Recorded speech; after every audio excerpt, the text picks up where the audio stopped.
Isang mapagpalang araw na naman po mga kadahon. Ang topic po natin ngayon ay tungkol naman sa miracle fruit or tinatawag nila itong kalabas fruit. Alam niyo po bang prutas na ito ay nagmula sa bansang Central America at ang itsura po nito ay itsurang buko, pero hindi po siya buko kundi isa po siyang prutas. At pag binuksan mo po siya, pag biniak mo siya, ang tsura niya parang makapuno, parang ang sarap kainin na makapuno. Pero hindi po siya kinakain ng fresh, kundi ito po ay niluluto sa kalan at hanggang sa umitim yung kanyang kulay. At yung katas yun ang kinukuha para inumin ng mga taong maraming karamdaman o gustong malunasan sa kanilang katawan, lalo na po yung diabetes. Na ayon sa pag-aaral ng ating mga eksperto, ang miracle fruit ay napakalaking tulong sa mga taong dumadanas ng diabetes o tumataas ang kanilang sugar level. Alam niyo po ba mga kadahon na ang miracle fruit ay isang miraculin at mayaman din sa vitamin C, sa leucine, flavonols, at antioxidant, antibacterial, at anti-cancer properties. At ang lasa po nito ay matamis, kasing tamis ng asukal. Hindi siya nakakasawa yung tamis niya. Kasi katamtaman lang yung tamis niya. At yun nga, pag ininom mo lang siya, may konting amoy. Pero kayang-kaya naman po yung amoy. Kasi ano lang naman siya, mild lang naman. Kasi nakainom na po ako ng ilang beses ng miracle fruit na juice. At masasabi ko ay masarap siya. Pero yun nga lang, may amoy. Pero kayang-kayang tiisin. Alam niyo po ba mga kadahon na ayon sa pag-aaral ng ating mga eksperto, magandang inumin ito ng mga taong dumadaan sa cancer therapy o chemotherapy. Dahil yung mga dumadaan sa chemotherapy na mga taong may mga cancer, nawawalan sila ng panlasa ayon sa ating mga dalubhasa.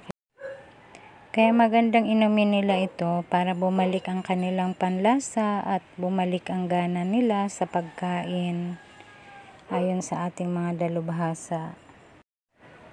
At ayon po sa pag-aaral, ang miracle fruit ay pag niluto nyo po, pwede nyo siyang i-stock hanggang 1 buwan.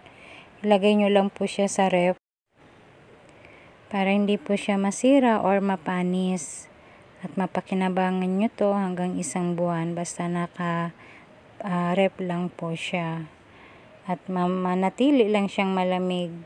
At ayon din po sa pag-aaral ng ating mga dalubhasa, maganda rin po ito sa mga taong nagbabawas ng timbang. Dahil ito po ay nakakatulong para mabawasan ang pagka-obese ng isang tao. Dahil nga po ito ay less ang kanyang tamis o sugar. At dahil po doon, maiwasan ang sobrang pagtaba o pagka-obese ng isang tao dahil yung sugar niya ay konti lang.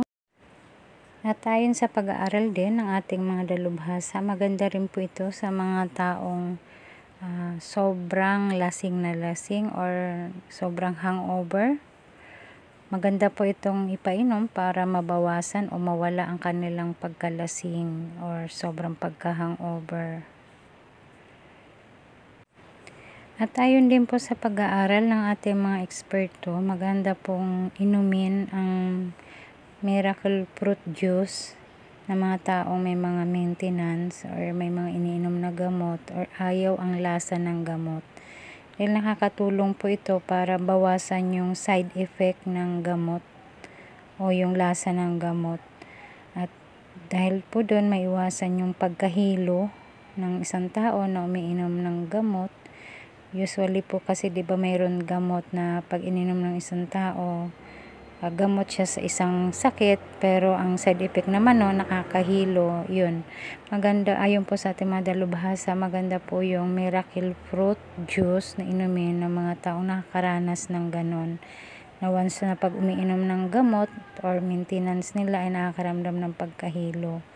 So, nilalabanan po nito ang pagkahilo ng isang tao. At maging ang pagsusuka ay nilalabanan din po ng miracle fruit o ng calabas fruit. At maging ang pelvic tumors, yung pagkakaroon natin ng tumor sa ating mga matres, ay nilalabanan din po nito. At maging ang abdominal pain ay nilalabanan din po nito ayon sa ating mga dalubhasa. At ayon din po sa pag-aaral ng ating mga dalubhasa, kung wala po yung panlasa nyo at napapaitan din kayo sa isang pagkain, maganda pong inumin nyo muna yung miracle fruit juice para pag once na tinake nyo na or kinain nyo na pait, ay hindi nyo mararamdaman yung pait nun. Dahil nga po nilalabanan niya yung pait sa ating panlasa.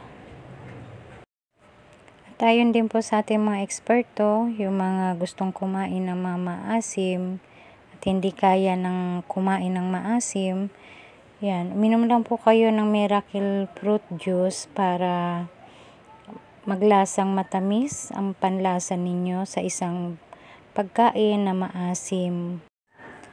At ayon din po sa pag-aaral ng ating mga dalubhasa, maganda rin po ito sa mga taong may high blood dahil na papababa po nito ang ating mga dugo or napapaayos niya ang sirkulasyon ng ating mga dugo.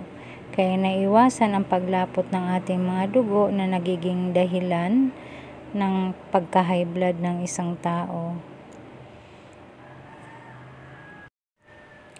At ayon din po sa pag-aaral ng ating mga dalubhasa, maganda rin po ang miracle fruit or calabas fruit sa mga taong dumadanas ng constipation or hirap makadumi or parang bloated lagi ang tiyan. Ito po ay nagbibigay ng maayos na pagdumi, kaya nakakatulong po ito sa mga taong madalas makaranas ng constipation. At ayon din po sa pag-aaral ng ating mga dalubhasa, maganda rin po ito sa mga tao o tumutulong ito sa mga taong dumaranas ng bronchitis or asthma. Dahil ito nga po ay inaayos niya ang sirkulasyon ng ating mga dugo sa ating mga ugat, at dahil doon makakaranas tayo ng maayos na paghinga, maayos na pakiramdam, at maire-release nito yung ating mga plema dahil nga po sa maayos na pagdaloy ng ating mga dugo sa ating mga ugat. At ayon din po sa ating mga eksperto, nakakatulong din po ito sa mga taong dumaranas ng UTI dahil ang ating miracle fruit ay isang mabitamina at isang masustansya at napaka-health benefit na prutas at tinatawag ng miracle fruit dahil sa dami ng sakit na kaya nitong labanan. Kaya nakakatulong po ito para makaihi ng maayos ang mga taong dumaranas ng UTI or kidney problem. At ayon din po sa ating mga eksperto, nakakatulong din po ang miracle fruit sa mga taong lumalaki ang kanilang mga prostate dahil nga po sa pinapaayos nito ang daloy ng dugo sa ating mga ugat, kaya nakakatulong po siya para hindi mamaga yung prostate ng isang tao. At ayon din po sa ating mga dalubhasa, maganda rin po ito sa mga taong dumaranas ng insomnia o hirap sa pagtulog dahil ito po ay nakakapagpasarap ng tulog ng isang taong hirap makatulog. Ayon sa ating mga dalubhasa, uminom lang kayo ng isang basong miracle fruit bago kayo matulog para magkaroon kayo ng mas masarap na pagtulog sa gabi. At ayon din po sa ating mga dalubhasa, nakakatulong din po ito para sa mga taong dumadanas ng arthritis or gout dahil nga po inaayos nito ang pagkalapot or inaalis niya ang paglapot ng ating mga dugo sa ating mga ugat, at dahil yun nga po yung rason para hindi ka atakihin ng gout or arthritis. At ayon po sa ating mga eksperto, maganda rin po itong panlaban sa mga viral na sakit dahil po ang calabash fruit or miracle fruit ay nakakatulong para ibus ang ating mga immune system or palakasin ang ating mga immune system dahil nga po ito ay mayaman sa vitamin C ayon sa ating mga dalubhasa. At ayon din po sa ating mga dalubhasa, nakakatulong din po ang calabash fruit sa mga taong dumadanas ng thyroid problem. Una tayo sa ating mga dalubhasa, wag lang pong iinom ng miracle juice fruit yung taong may acidic at buntis dahil nga po ito ay lumalaban sa maasim or mapait na bagay, kaya baka hindi nyo po mamalayan na ang inyong acidic ay tumataas na dahil nga hindi nyo nararamdaman yung asim ng kinakain ninyo.